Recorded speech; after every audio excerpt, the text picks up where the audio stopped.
और अफसोस की बात तो यही है कि आज हम मुसलमान हैं, हमें अपने नबी की सीरत मालूम नहीं है,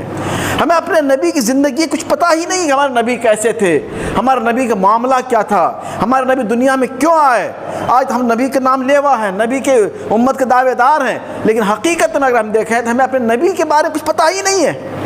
हमें दुनियावी तालीम, हम बहुत डिग्री ले लेते हैं, मास्टर डिग्री, PhD और ये फलां और फलां फलां, लेकिन जिस नबी से हमारा वास्ता है,